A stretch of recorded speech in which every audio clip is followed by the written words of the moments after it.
Number one, put God first. Put God first in everything you do. Everything that you think you see in me, everything that I've accomplished, everything that you think I have, and I have a few things, everything that I have is by the grace of God. Understand that. It's a gift. 40 years ago, March 27th, 1975, it was 40 years ago, just this past March, I was flunking out of college. I had a 1.7 grade point average. I hope none of you can relate. I had a 1.7 grade point average. I was sitting in my mother's beauty shop. They still call it beauty shop now, but they call it, yeah, I was sitting in the beauty parlor. I was sitting in my mother's beauty parlor, and I'm looking in the mirror, and I see behind me this woman under the dryer. And every time I looked up, she was looking at me, looking me in the eye. I didn't know who she was, and I said, she said, somebody give me a pen, give me a pencil, I have a prophecy. March 27, 1975, she said, boy, you are gonna travel the world and speak to millions of people. Now mind you, I was flunked out of college. I'm thinking about joining the army. I didn't know what I was gonna do, but she's telling me I'm gonna travel the world and speak to millions of people. Well, I have traveled the world, and I have spoke to millions of people. But that's not the most important thing, the success that I had. The most important thing is that what she taught me and what she told me that day has stayed with me since. I've been protected, I've been directed, I've been corrected. I've kept God in my life, and it's kept me humble. I didn't always stick with him, but he always stuck with me.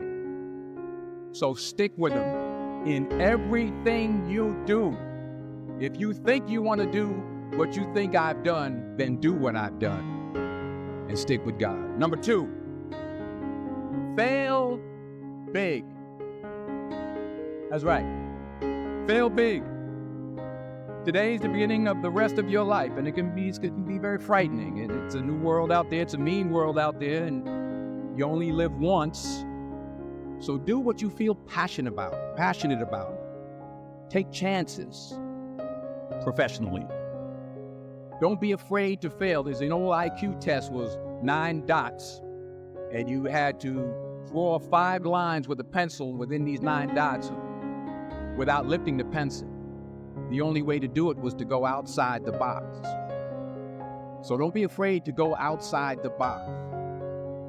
Don't be afraid to think outside the box. Don't be afraid to fail big, to dream big. But remember, dreams without goals are just dreams, and they ultimately fuel disappointment. So have dreams, but have goals. Life goals, yearly goals, monthly goals, daily goals. I try to give myself a goal every day. Sometimes it's just to not curse somebody out. Simple goals, but have goals. And understand that to achieve these goals, you must apply discipline and consistency.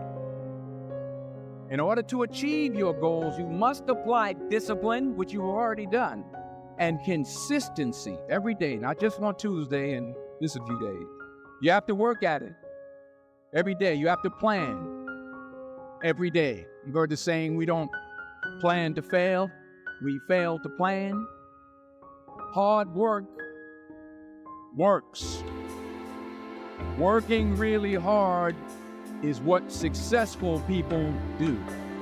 And in this text, tweet, twerk world that you've grown up in, remember, just because you're doing a lot more doesn't mean you're getting a lot more done. Remember that. Just because you're doing a lot more doesn't mean you're getting a lot more done. Don't confuse movement with progress. My mother told me, she said, yeah, because you can run in place all the time and never get anywhere. So continue to strive, continue to have goals, continue to progress. Number 3, you'll never see a U-Haul behind a hearse. I'll say it again. You'll never see a U-Haul behind a hearse. I don't care how much money you make, you can't take it with you. And it's not how much you have. It's what you do with what you have. We all have different talents. Some of you will be doctors, some lawyers, some scientists, some educators, some nurses, some teachers. Yeah, okay. Some preachers. The most selfish thing you can do in this world is help someone else. Why is it selfish? Because the gratification, the goodness that comes to you, the good feeling that I get from helping others, nothing's better than that. Not jewelry, not big house I have, not the cars, but it's the joy. That's where the joy is, in helping others. That's where the success is.